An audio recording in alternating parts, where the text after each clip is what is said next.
پیارے دوستو، حضرت جبرائیل علیہ السلام کا شمار اللہ تعالیٰ کے مقرب ترین فرشتوں میں ہوتا ہے۔ قرآن پاک اور احادیث میں متعدد مقامات پر آپ کے کمالات اور فضائل کو بیان کیا گیا ہے۔ آپ علیہ السلام فرشتوں کے سردار اعلیٰ کی حیثیت سے حکم خداوندی بجا لانے کو ہمہ وقت تیار رہتے ہیں۔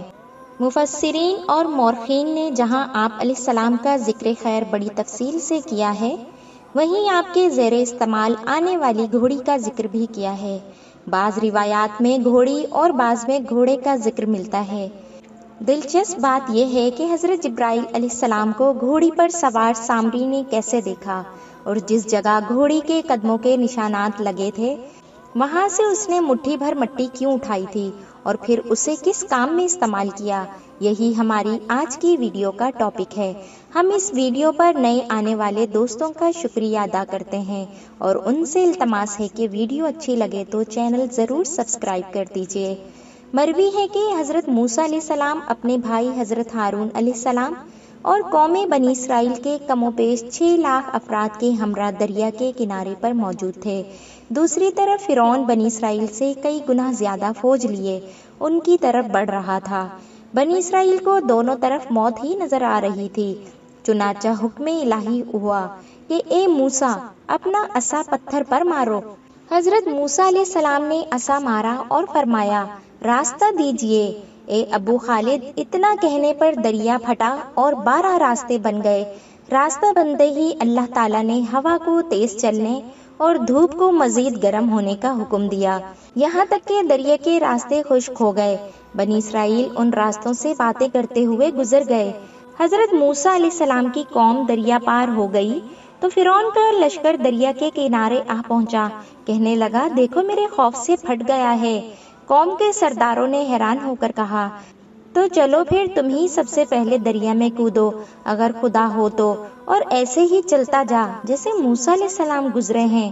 فرعون سیاہ گھوڑے پر سوار تھا۔ امام ابن کثیر علیہ رحمت اللہ اور منصف تفسیر الروح البیان رحمت اللہ علیہ نقل کرتے ہیں، اسی اثنا میں حضرت جبرائیل علیہ السلام ایک خوبصورت گھوڑی پر تشریف لائے اور فرعون سے آگے آگے دریا میں چل دیے۔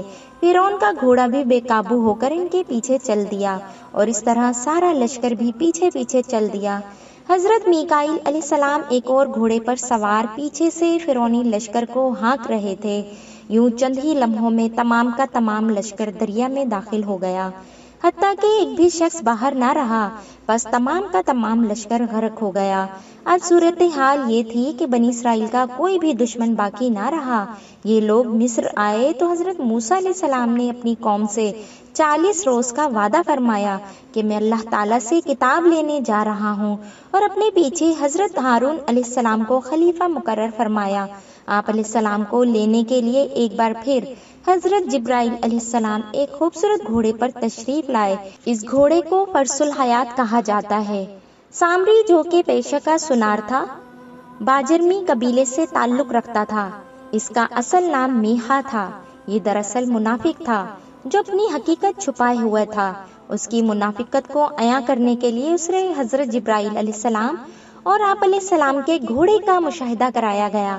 سامری نے دیکھا کہ حضرت جبرائیل علیہ السلام جس گھوڑے پر تشریف لائے ہیں اس کے قدم جہاں پڑتے ہیں نیچے آنے والی ہر شے زندہ ہو جاتی ہے اور وہاں فوراً سبزہ اگاتا ہے۔ یہ کرشمہ دیکھا تو حیرت میں ڈوب گیا، سوچنے لگا اس میں ضرور کچھ ہے۔ چنانچہ جب حضرت جبرائیل علیہ السلام حضرت موسیٰ علیہ السلام کو لے کر چلے گئے تو سامری نے گھوڑے کے قدموں سے ایک مٹھی مٹی لے لی۔ موسیٰ علیہ السلام کے چلے جانے کے بعد اس نے بنی اسرائیلیوں سے وہ زیورات طلب کیے جو انہوں نے فرعونیوں سے ادھار لے کر دفنایا ہوا تھا۔ سامری نے وہ سارا سونا نکالا اور اسے پگھلا کر ایک بچڑا بنایا۔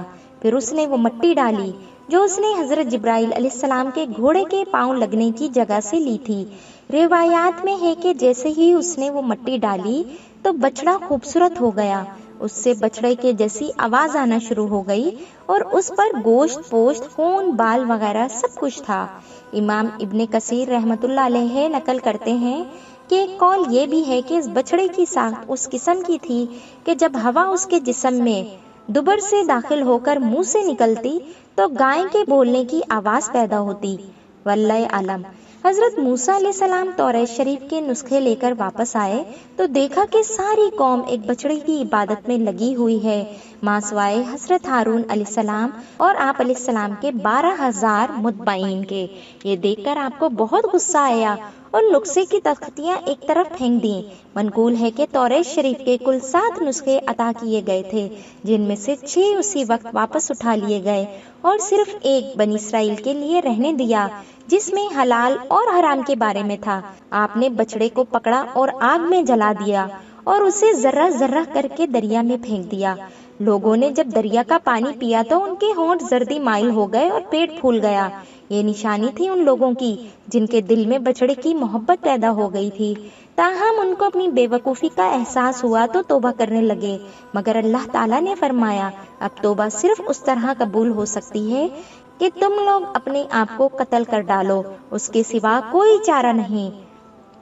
پیارے دوستو، بنی اسرائیل کی توبہ اور قتل کا واقعہ تفصیل طلب ہے جو ہم کسی اور ویڈیو میں بیان کرنے کی کوشش کریں گے۔ پھر حضرت موسیٰ علیہ السلام سامری کی طرف متوجہ ہوئے، کہا اب تیرا کیا حال ہے اے سامری؟ کس چیز نے تجھے اس فعل کبھی پر برانگیختہ کیا تھا؟ سامری بولا، میں نے وہ دیکھا جو لوگوں نے نہ دیکھا، یعنی میں نے حضرت جبرائیل علیہ السلام کو گھوڑے پر سوار دیکھا تو ایک مٹھی مٹی بھر لی حضرت جبرائیل علیہ السلام کے گھوڑے کے نشان سے، القرآن۔ پھر حضرت موسیٰ علیہ السلام نے اس کے لیے بد دعا کی کہ تو کسی کو نہ چھوئے دنیاوی زندگی میں، اور یہ تمہاری سزا ہے کہ نہ تو کسی کو چھو سکے اور نہ کوئی تجھے چھو سکے، کیونکہ جب وہ کسی انسان کو چھوتا تو اسے بڑی تکلیف ہوتی تو وہ بھاگ کھڑا ہوتا۔ کیوں الغرض سامری کے لیے دنیا اور آخرت میں ذلت اور رسوائی لکھ دی گئی۔ پیارے دوستو، اللہ کے حکم سے حضرت جبرائیل علیہ السلام کے گھوڑے کے قدموں سے لگنے والی خاک حیات بخش ہو سکتی ہے تو جبرائیل علیہ السلام کے اپنے قدموں کا کیا عالم ہوگا؟ پھر جس دربار کا غلام حضرت جبرائیل علیہ السلام بھی ہیں، خود اس آقا کے طلبوں کی برکات کا عالم کیا ہوگا؟ دعا ہے اللہ پاک دین اسلام کی سربلندی کے لیے کی گئی ہماری یہ چھوٹی سی کاوش قبول فرمائے، آمین۔